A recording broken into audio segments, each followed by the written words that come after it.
Hi guys, I'm Astrid Mueller, illustrator and brand designer, and I'm passionate about helping fashion startups and women entrepreneurs succeed through branding.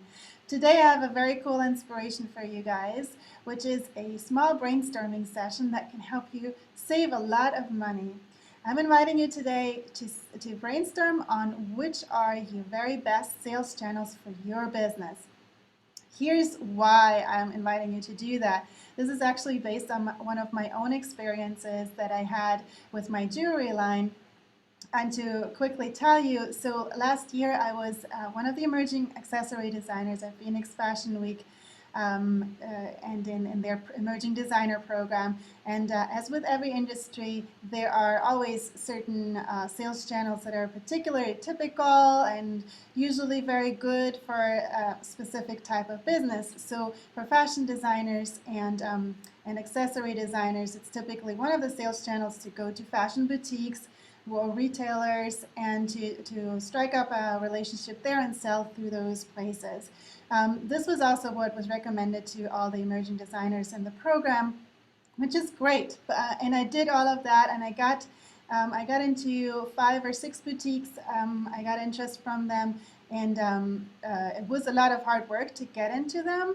And that was great. I was really excited I did that, but I found out after returning to my home base here in Kodiak, Alaska, that staying in touch was another huge step for me that bottom line, it just didn't add up financially for me to do so many regular phone calls and trying to stay in touch with the owners and getting reorders. It was just maybe I just didn't find out personally like how it works best. Or, it's totally possible. But for my jewelry line, I have a very small margin anyway, earning margin. The price points start at $35 retail price for rings and up to $120. And if you have to make even 2 or 3 phone calls to get new orders, you're already wasting about an hour or so every time. It just doesn't add up at the time and the money for myself. So, but long story short, I spent a lot of time last year finding these boutiques. I spent travel time getting in there, like getting appointments and all that stuff. And then I found out eventually this whole thing didn't work for me. So I wasted a lot of time with learning money, but I spent a lot of money learning and going for a sales channel that was not ideal for my personal business. So here's inspiration for you guys. I'm going to kick off a small brainstorming session for you all to get your mind going, to think a little bit outside of the box before you just go into a typical sales channel where everybody typically does, and it may not be good for you.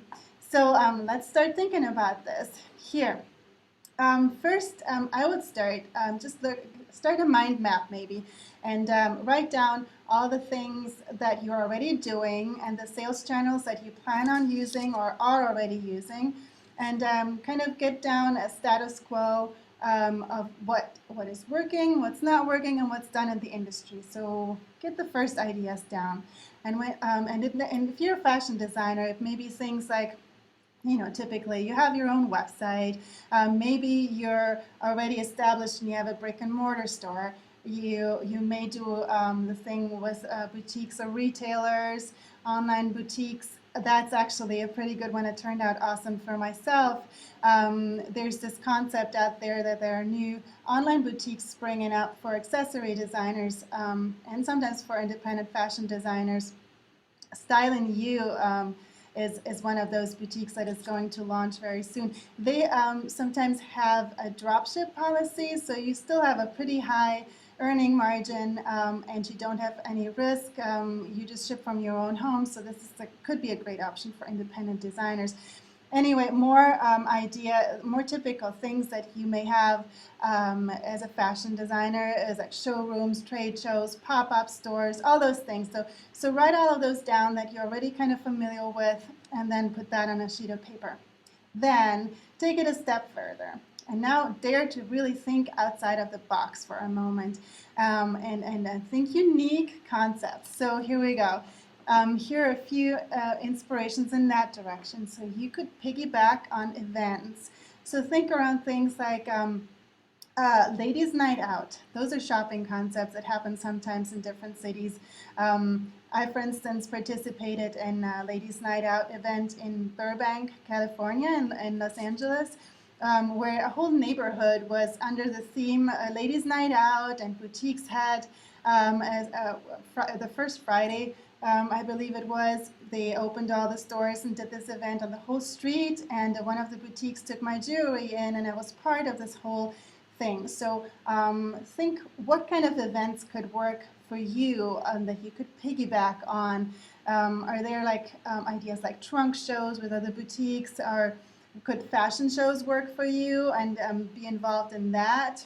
Um, Pop-up shops, this is again like kind of the typical thing that you may already know, but think a little bit about your geographic area. Like, are there events where you are that are already happening that would relate well to your brand, where you could kind of piggyback on this whole concept and jump in, or partner with a company that fits well with your brand, and you could do something together.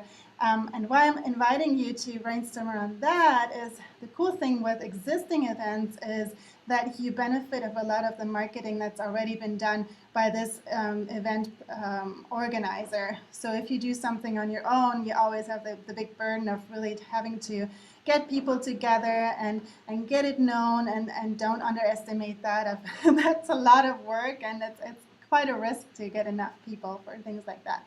So piggybacking on events is one brainstorming thing you can do.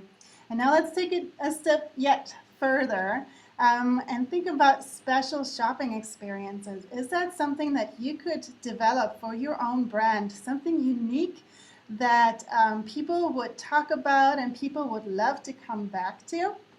A special experience to go shopping. So here are a few examples for that. For instance, Tom's, the shoes and sunglass company, you may have heard of them. They have a really cool concept, and they use several unique branding strategies. One is that they're giving back. So for every piece sold, they're giving that to somebody in need in the world. I believe that's how it works. So there's always this thought that you're doing something good when you buy from them. But it goes further. When you go to their actual location, I did in Los Angeles, I visited one of those places. They have this whole experience that you are entering a space that kind of feels like a vacation. You hang out in this coffee place that's very hip, but very casual at the same time.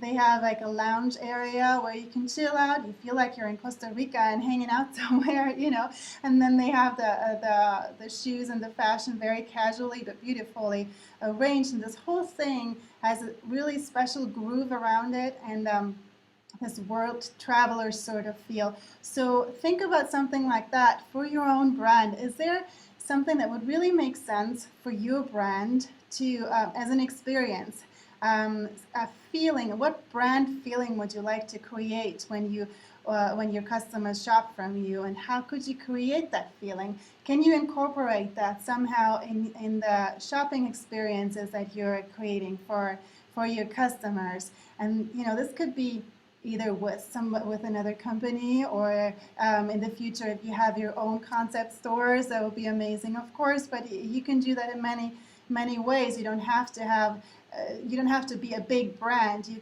could think about partnering with a synergy company where it really works great if you guys do that together, or you could also piggyback on an event. But think what experience you could create and brainstorm around that. How could you make it unique and special and memorable? And that's also really outside of the box. And the more memorable and unique and awesome customers feel when they buy from you, of course, the more selling potential you have. So this is a huge saving opportunity long term, or in other words, of course, it's a money-making opportunity for you. So don't miss out on thinking big and creative and by just going for whatever everybody else does, but take this opportunity to brainstorm and think outside of the box. that can save you a lot of money and can really actually be the tipping point between being average and really succeeding as a brand and being amazing and unique and the talk of the town. So I have a few more examples for you that can get your mind going even more. So this is not related to fashion designers right now, but another example for an experience that people talk about is the company Build-A-Bear. You probably heard of them. They were, when I had my godchild and she was young, we went to a shopping mall in Tennessee, and this is this chain that creates teddy bears where it's a special shopping experience. The kids get to pick out a heart and they get to kiss the heart, and the heart gets put in the bear as they watch the bear being made and then dressed in the clothes. So it's a very special, even a special product concept, but also a very special shopping experience and story around this whole thing. So this can be another inspiration for you. Is there something you can do around your product or with your product, or how it's being packaged and given to the customers and how they get it? Even if it's just selling through your website, maybe you can think of an additional concept that you can create, something unique that enhances your brand and underlines it and makes it awesome. So that was another example. Another example too is kind of innovative from the jewelry company Chloe and Isabel. They took the original Tupperware concept, Tupperware party concept further. They have a whole, basically it's kind of like a franchising concept. You can become a merchandiser or seller of their jewelry and be kind of your own boss. You get briefed about the brand and you get this whole information, and then you can go out and sell the jewelry on your own terms in context of the whole brand presentation, of course. But basically their selling concept is to give it out to women who want to sell the jewelry and to create this army of sellers who then sell the jewelry independently, however, with their network or with local boutiques and things like that. So this is a very scalable, unique concept, which is super clever and has been written about quite a bit online. So think along those lines too. Like, is there something like that you could create for your brand? Is there a way you could scale your sale process by involving others? What target group could be amazing and really excited to help you spread the word and to help you sell what you are creating? So brainstorm around that too, and dare to think different. Go crazy for a moment and think about what women love to do. How do they love to buy? If we're talking about women audiences right now. Women love to do girlfriend things. They love to do get-togethers. Like, maybe you can brainstorm around that and think of a concept that works really well for your brand.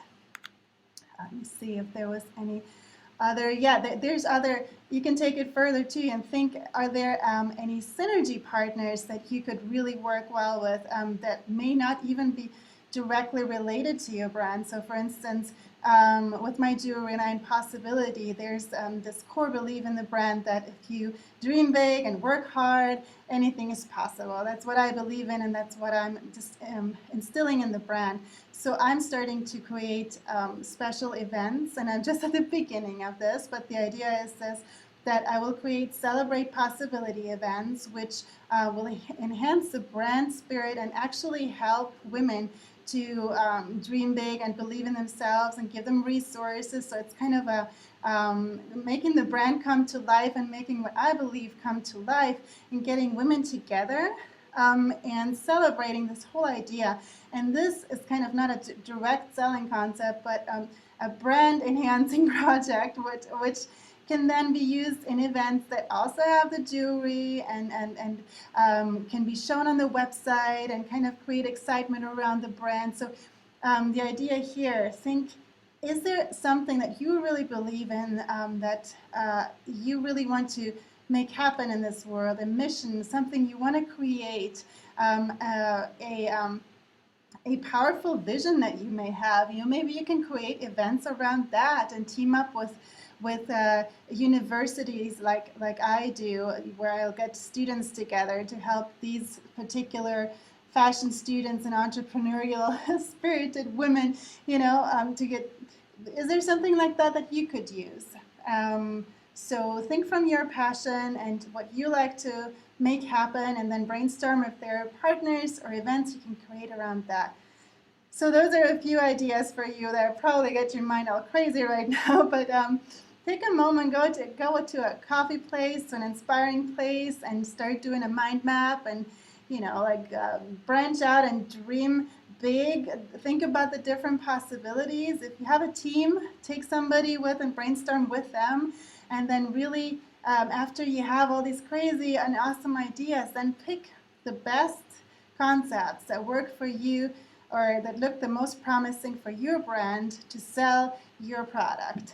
So instead of just doing what everybody else does, do this super power brainstorming here, and then pick what you feel most strongly about. And I recommend to either pick one or between 3 and 5, not more, because as startups, we all have limited resources, and if you try to do too many concepts, you're gonna lose steam and you're gonna lose power, and not much is gonna happen, and you get frustrated and you'll stall. So just pick something super powerful and go with a very small number that really works well for your brand and what you do and what you believe in. So here's my inspiration for you today. I hope you enjoyed it. If you have questions, always email me your burning branding questions. I love challenges like this, and if it fits in one of my next newsletters, I'll be very excited to feature it and talk about that in the future. So much success to all of you guys. I hope to hear from you with a note or an email. Come sign up for my newsletter, and I'll be in touch again very soon. Thanks, guys. Bye-bye.